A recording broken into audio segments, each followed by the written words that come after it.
I've tried to make this video 3 times, and either I'm using GPS or I get a phone call or something. Anyway, I look wonderful, don't I? Joking. I just dropped off a Scentsy order to somebody, and she knew that I had gone away, and she was just like, "Oh, you look like you had a good time." She's probably going to see this. Don't worry about it. I know I look like hell.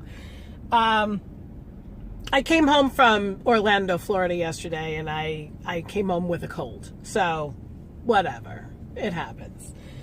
I hugged about 5,000 people over the past 3 days. I was in a plane, recycled air. We stayed at the Gaylord Palms, which was absolutely beautiful, stunning hotel. I think it was the 4th Gaylord that we've been to, 3rd or 4th, something like that. And it's all recycled air. I mean, it's fresh air, don't get me wrong, but it's not fresh air. You know what I'm saying? So, our room was beautiful. If you want to see a snippet of that, go ahead and go over to either my Facebook or my Instagram. I did like a 1-minute thing without any sound or anything like that because the TV was blaring in the background. But it was beautiful, beautiful hotel. I was a presenter at Scentsy World Tour, and there's like 25 or so locations throughout the country over the past 2 weeks, and Scentsy does these little conventions, and you usually go to the one that's closest to you. And it turned out that the one that was closest to me was either 5 hours up to Syracuse or 5 hours down to Baltimore. So I might as well fly for 2.5 hours to Orlando. And a lot of us here in New York had the same idea. So we had about 18 of us down there. 12 of them were specifically in my downline, and then I think 5 or 6 were, plus guests, were in my Superstar Director's downline. So we got a nice big picture of all of us with Heidi and Orville, which are the owners of Scentsy. And I was chosen to make presentations. I did 2 presentations there, and my presentations kicked ass. And I was so proud of myself, not just because of my presentations kicked ass, but because I ended up only getting about 45 minutes of sleep the night before. Around 8:30 on Friday night, after we flew in, I started to not feel so well, and I was out to dinner.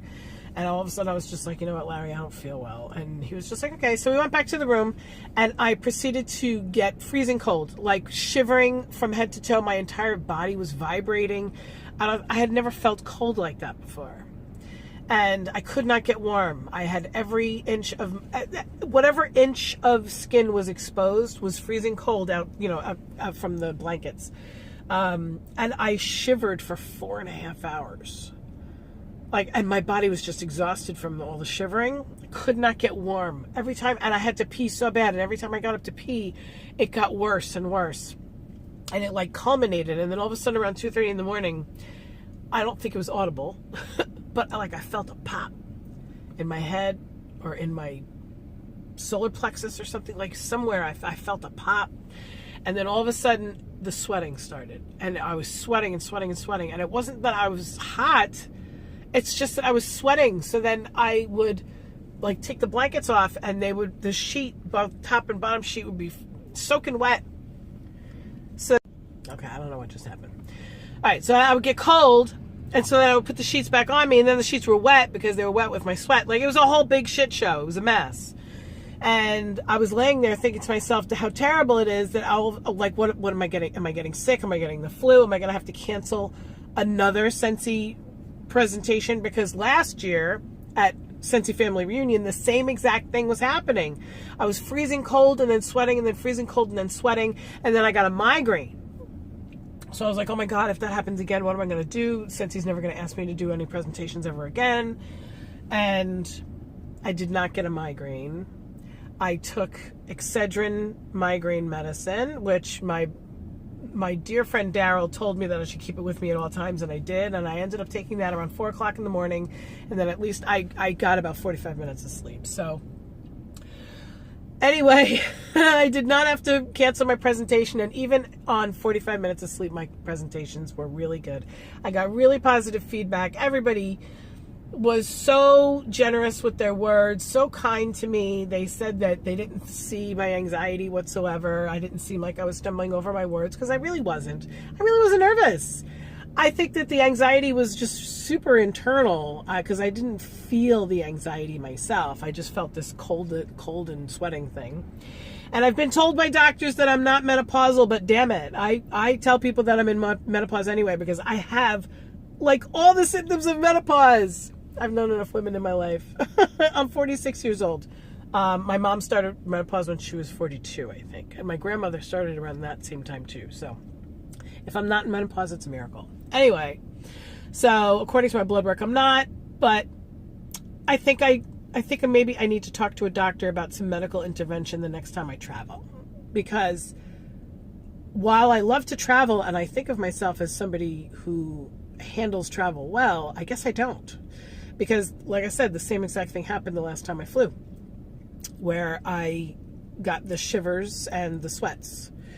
And the no sleeping thing has nothing to do with travel. I don't sleep ever. Anyway, so that was good. So now the other thing is that, you know, because I was up in front of people, I had a bit of an eye-opener because, first of all, I didn't know what the hell I was going to wear. I ended up buying a few things and then throwing a few things away because they didn't fit right. And I'm not a stay-at-home mom. I'm a work-from-home mom. So, and I have a bitch of a cold, right? So, anyway, I don't have to get dressed up very often. So when I do, I usually go out and buy something. And nothing looked right. Nothing fit right. Yeah. It wasn't about the sizes. I don't care about buying big sizes. I don't care about that. But nothing fit right. Nothing looked right. And then, you know, a lot of people were taking my picture, posting it on Instagram and Facebook and stuff like that. And my husband filmed both of my presentations. I haven't watched them yet. But there was a lot of images of me up, you know, flying around, and I'm not happy with the way that looks. Now, the last time I made a video for you guys, I was just like, fuck that. I'm not dealing with my weight loss right now. I'm too busy, this and that. Well, I'm going to have to do something because a lot of people, you know, I was saying to some of my friends and stuff like that when I was there and on the internet and stuff, I'm just like, oh, you know, I've gained all this weight back, and not all this weight back. I've gained most of it back. And they're just like, oh, but you look beautiful. And I'm like, I didn't say that I didn't. Thanks. I appreciate it. I know I look fucking good, okay? But I don't look as good as I used to.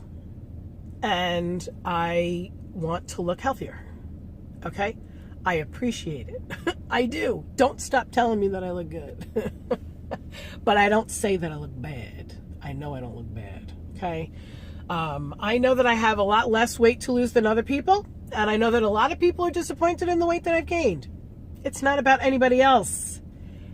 When I say that I don't like the way I look on Facebook or, you know, standing in front of, you know, hundreds of people, whatever, it's not because I'm afraid that they're thinking I'm fat. It's because I want to look a certain way. I want to wear certain clothes. I want people to think of me as a healthy person. And I appreciate all of your words, but it has to do with how I feel. Now, did I feel confident standing up there? Yes, I did. And I had a lot of little talks with myself for like the 2 or 3 weeks before I went on stage, saying, you know what? You're going to own your shit. And you're going to stand up there and you're going to talk about what you know and what you love and what you're passionate about. Has nothing to do with your outside appearance. And I still believe that. I still believe that's true. But I would have liked to have stood up there. Take that back. I would have liked to have watched it back without judging myself. And while I'll probably always judge myself because I'm a human being, I know that there has been zero effort to take care of my body over the past 2 years. Pretty much zero. So I need to turn that around. I need to change that. And that's okay. And I will. Not exactly sure how I'm going to do it. I'm probably not going to do it publicly, just so you know. Don't ask me to, okay? If I start doing something and it works, I'll share it with you maybe, but I'm not, you know, not really changing my mind from, I don't know. Anyway, so Gaylord Palms was fantastic. My presentations were fantastic. Scentsy is fantastic.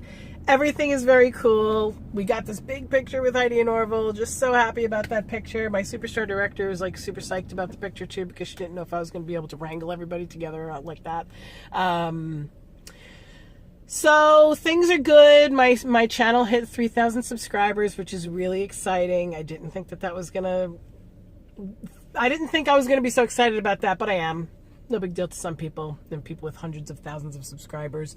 And there are other people that are struggling with 500 subscribers. And I'm telling you right now, I've been doing this like nonstop. In fact, next week is my 5-year anniversary next week. It took me 5 years to get to 3,000 subscribers.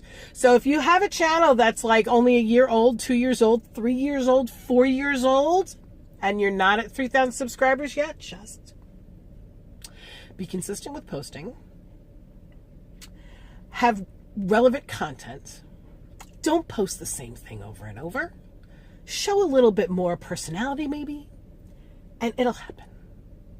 I don't make money off my YouTube channel. I rarely monetize any of my videos. I don't even get like a lot of customers off of my YouTube videos. It's for me. My YouTube channel is for me. So anyway, I'm gonna go. I will talk to you guys later. Bye-bye.